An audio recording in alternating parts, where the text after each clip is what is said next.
Една година од Пржинскиот договор, документ на кој потпис ставија лидерите на 4 најголеми политички партии во земјава за разрешување на политичката криза.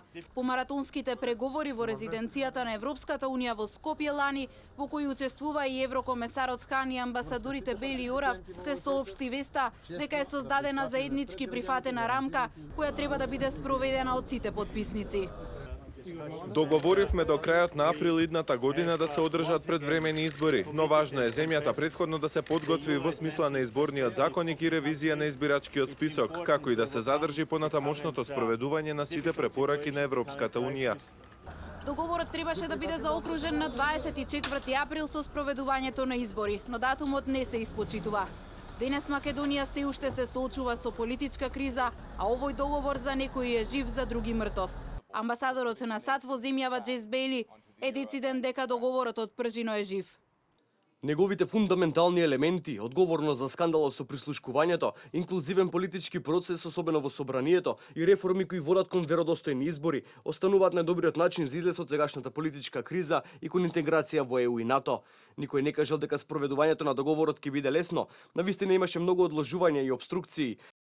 За Европската унија овој договор една година потоа останува од највисока важност и обврска за политичарите.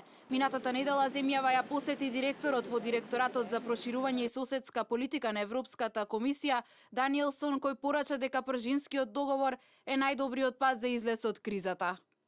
The Pržino agreement is of overriding importance. Оваа рамка и натаму е најдобриот начин да се придвижи земјата да излезе од актуелната криза. Политичките лидери мора да се придржуваат и да ги почитуваат неговите клучни принципи како што се владење на правото, одговорност, инклузивност и кредибилни избори. Од владеачката партија велат дека си стоеле и си стојат на зборот и обврските кои ги презеле согласно договорот.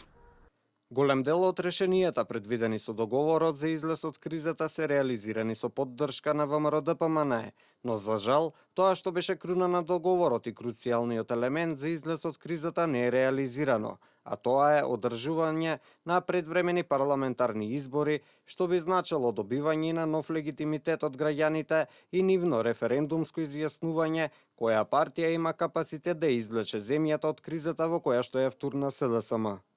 Оттаму посочуваат на реформите во изборниот законник, новиот состав на Државната изборна комисија, деталното прочистување на избирачкиот список, формирањето на специјалното обвинителство, исполнетата обврска за техничка влада 100 дена пред избори.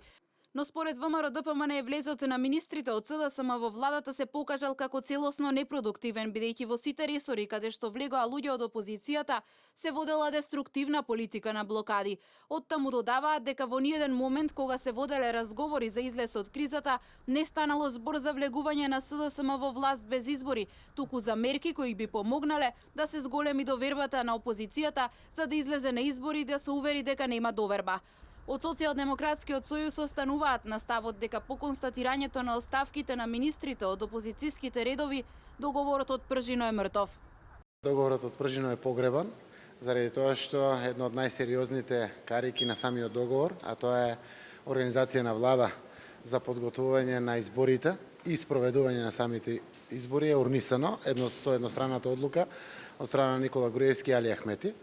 За да се реафирмира повторно од опозицијската партија велат, предуслов е целосно повлекување на аболицијата, па потоа да се разговара за техничка влада, избирачкиот список и реформи во медиумите.